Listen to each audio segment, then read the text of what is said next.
Wow, the cost of living is crazy, crazy. I love grapes, right? And I like these sorts of grapes. You know, the big chunky ones that have got that, you bite them for a crunch. I love these ones. And so I like to buy them. And yesterday I saw them in a shop and I thought, oh, I'll get myself a bunch of grapes. Because they're not easy to buy everywhere. And I saw these beautiful ones. And I thought, oh, I'll go and buy myself a bunch of grapes. And I took them to the counter and they were $26.99. $26.99 for a bunch of grapes. I was like, oh my gosh. So I've been rationing them. You know, one grape here and one grape there. Who rations grapes? The other thing that I did was, I've got a house full of people living with me at the moment. And so I went to the Coles, it was Woolies. I went to Woolies to get some lamb cutlets to make a stew. Now, it's just a regular stew with mashed potatoes and beans and, all the veggies, and you put it on and let it boil. So just a stew, an average dish for an average family. And the meat was going to cost me $46 for 8 lamb cutlets.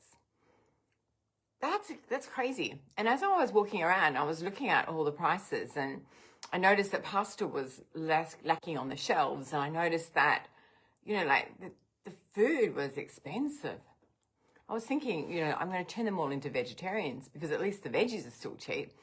And the other thing was maybe they should eat chicken. So instead of buying the lamb cutlets yesterday, I bought a whole chicken for $19 and then got a whole heap of veggies. It was a cheaper meal and it saved me probably $20.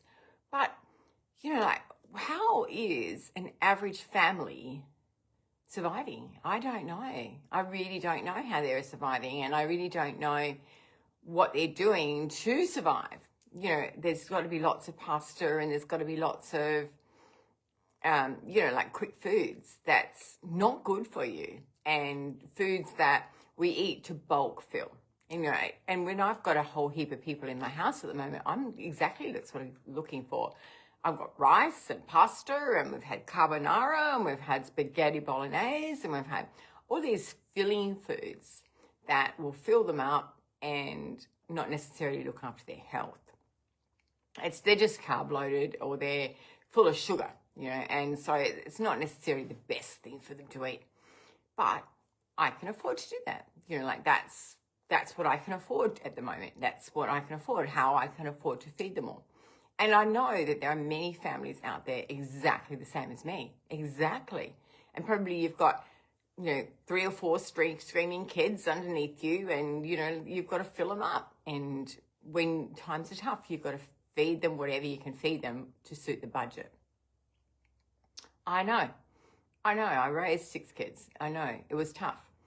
My kids still tease me about the fact that I gave them vegetables because I put it on pizza. It was cheaper for me to go and buy a $6 pizza from Domino's and they had the veggies on their pizza, and they still tease me the fact that that's how they got their veggies every day. Hi, Ratchet. How are you? I see you're in India. Nice to see you. A lot of you have been, I've been a bit missing in action over the time because of the lives, and the different things that are going on in my life. And a lot of you have seen that I am working constantly in India at the moment. I'm working on India because we are opening the new market, and it's a very important thing that I do. And one of the things that we are doing at the moment is starting to launch India, and we'll launch India in June.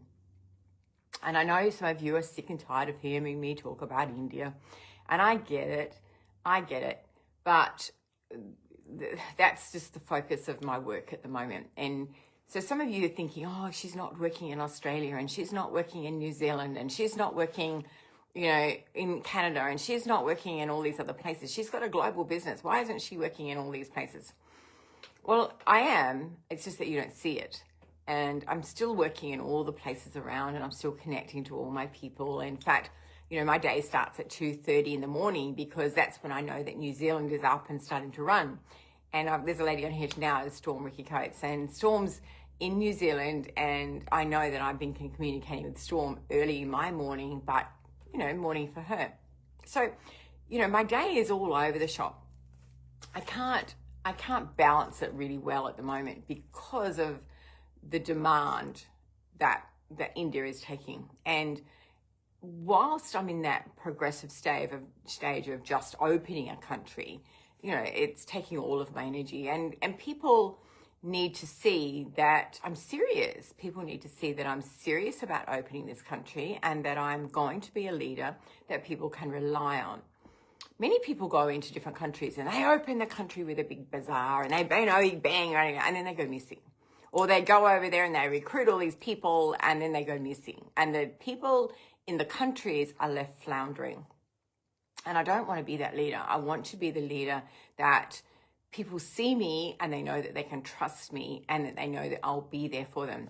So at the moment, we are Zooming Monday, Tuesday, Wednesday, and Thursday nights to teach. We teach the first night, we teach about like business possibilities or social media. The next night we teach about the FAT program. The next night we teach the compensation plan. And Thursday night is usually my night to talk to people about the business side and the opportunities. So, as far as that goes, that's, 4 nights solid. And that starts for me at 8:30 at night. So, my day is done and I'm still Zooming. And then what happens is that I'm up early because I'm back into my other countries. And then, I might have a little bit of a sleep. I usually go to sleep about 7 in the morning and I have a couple of hours sleep there. And then I'm back up again and I'm running again. That's my life at the moment. That's what I'm doing. And, it's apart from all of the travel that I'm doing, it's how I'm opening this country and I'm initiating the conversations. I've just come back from India, as some of you know, and you can see me out there in the big wide world. And it was one of the most amazing trips for me. I went to a place called Varanasi, and for those of you who don't know, Varanasi is a place where they say it calls you. You don't just go to Varanasi; it calls you. And I had this thing about Varanasi. It was just kept popping up in my feed. It just kept coming and coming and coming. And so I was like, no, I'm going to Varanasi. And many people tried to talk me out of it. Many people said, oh, Terry, it's so far out of your way. You've got to go there. You've got to go there. It's too hard. And I kept going, no, I don't care what else you do. Change all my schedules, but I'm going to Varanasi. And I was so grateful I did. So grateful. I just learned so much about, the Hindu religion. And I learned so much about Shiva. And I learned so much about the people. And I learned so much about the dead. And I learned so much about how we look at death and how we look at our lives and how we value our lives. And what is death? What is it? It's just a passing. And what goes on next is the next life, And so I just learned so much, and I was just so happy to sit and just listen and sit and just watch. I'm a people watcher. Probably people think I'm staring at them, and I probably am, but I'm just watching. I'm watching and I'm learning as much as I can. My head was going like bang, bang, bang, because I was just trying to take it all in. And one of the most amazing things in India is color. So if you see any of my stories, it's just full of color. And if you try and count all the colors you'd see in India, it's just mind blowing. There's color everywhere. And one of the hardest things that I did when I came home was the silence. I'd get up in the morning and it was silent. I arrived home and everyone in the house was asleep because I came in at some crazy hour, and it was silent. There was nothing. There was nothing. Not even the birds were quiet. There was nothing. And it was just silent. And I went and sat outside by the pool when I first arrived home because I was like, I've just got to go out and hear something, because it's that silence that becomes really deafening. And I just needed to connect with noise again, because noise in India is so dominant. But when you come back to Australia, it's very, very quiet. And people still laugh at me when I say that, but it's true. It's so true. I'm getting ready. on Tuesday next week to fly again. So I'm getting ready now. I've done my ironing. You saw me do my ironing yesterday, and I'm ironing my chicken curry. So for those of you who don't know, chicken curry is actually the stitching on a kurta, which is like a dress. And it's the specific stitching that they have, and it's all hand stitched. And that's called chicken curry. So, but when I started to learn about chicken curry, when they said that's chicken curry, I thought chicken curry. And so I didn't know whether I was saying it right. So chicken curry is chicken curry, right? Chicken curry is chicken curry, the stitching, not chicken curry that we eat, okay? So I was laughing, and when I first went into the shops, I was saying, can I have some chicken curry? And they would go, and they laugh at me, and they go, of course we have chicken curry. I said, do you have chicken curry? Yes, we have chicken curry. And of course that became the joke of my trip. And today I still have chicken curry because I love chicken curry to wear it. I love it. It's very fine. It's a very fine cotton, and you can wear it over your clothes. And when I'm going back to India, it's going to be 45 to 50 degrees. So can you imagine? It's going to be really hot. And so chicken curry will come in great use. And so I'll be doing my chicken curry again. I'm going to Bintan first. And I've got 6 days in Bintan with the team, and we are having an escape where we all get together and we have some fun. So that'll be cool. That'll be really cool. And I'm looking forward to that with the team. Now, those of you who don't know, like that's not the Indian team, that's the Australian team and the New Zealand team. So I'll be going to Bintan with them and having some fun with them. So I will be doing it the rest of the other cultures. And then what I'm doing is from there, we go to Singapore, where we'll have an event in Singapore. So if anyone that's out there that's got people in Singapore and would like to come and meet me in Singapore, you're very welcome. And from there, I go on to India. And I've got 3 to 4 weeks in India again, where we will be touring the south of India. Now, when I built India last time, I built India in the Punjab region. So I was very...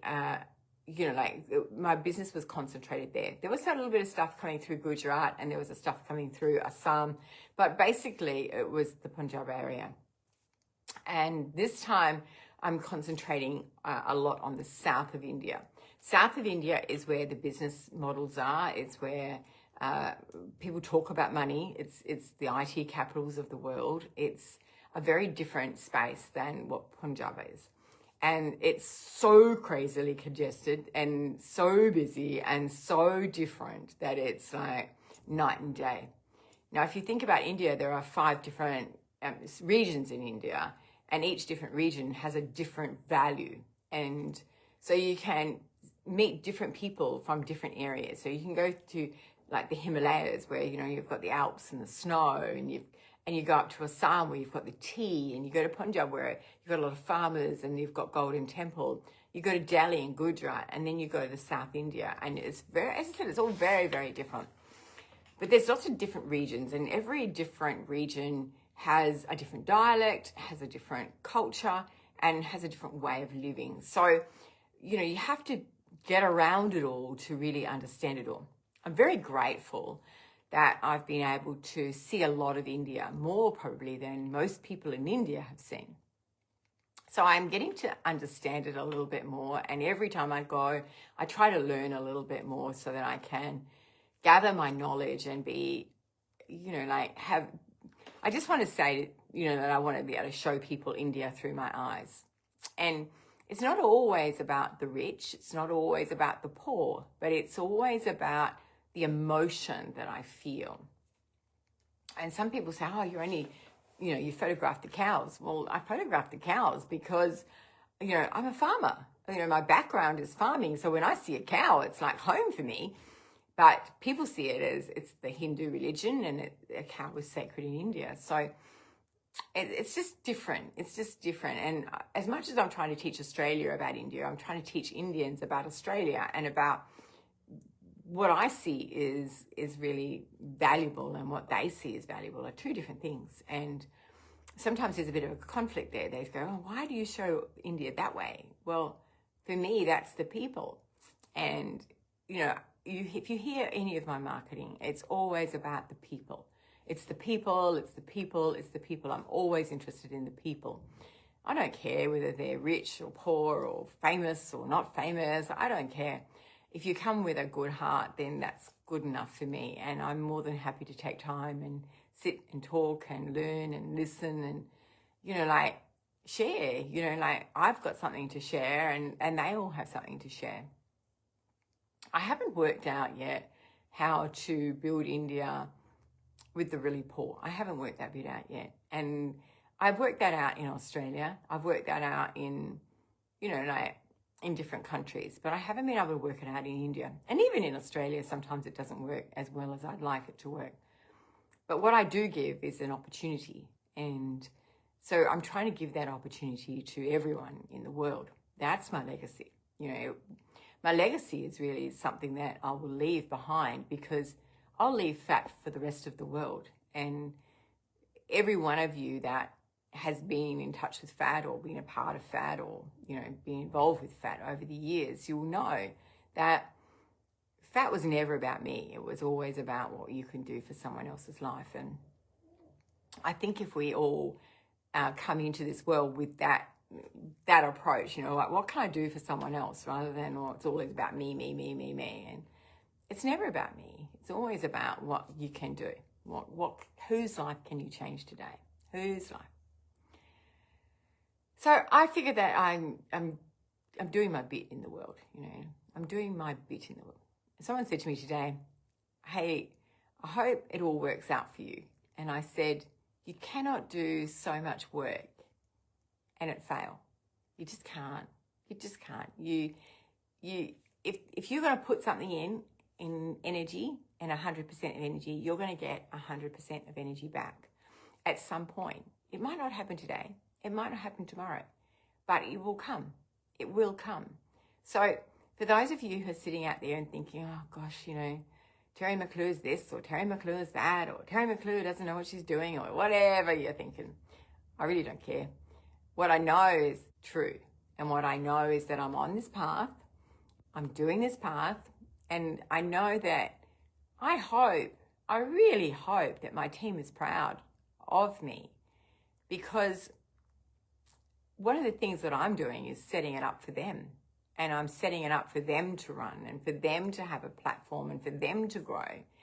And, like, as I said, I'll be dead, well and gone before this is a thriving business around the globe. But they will have a future. People will have a future because of the work that I'm doing today. And India will open knowing that they are loved in other corners of the globe. I really hope that people catch the vision. I really hope they catch the vision, because it's there for everybody. It's not mine. It's there to share. And all I'm doing is making the footprints, and you've got to be able to follow them. Lots of love to you all. Lots and lots of love to you. I said I apologize for not doing so many lives, but it's a bit hard when you're in the back of a tuk-tuk or a boat or you're somewhere and you just don't get the reception that you need. But we do our best, and that's all anyone can ask. Anyone can ask of us, all of us, is to do your best. Lots of love to you.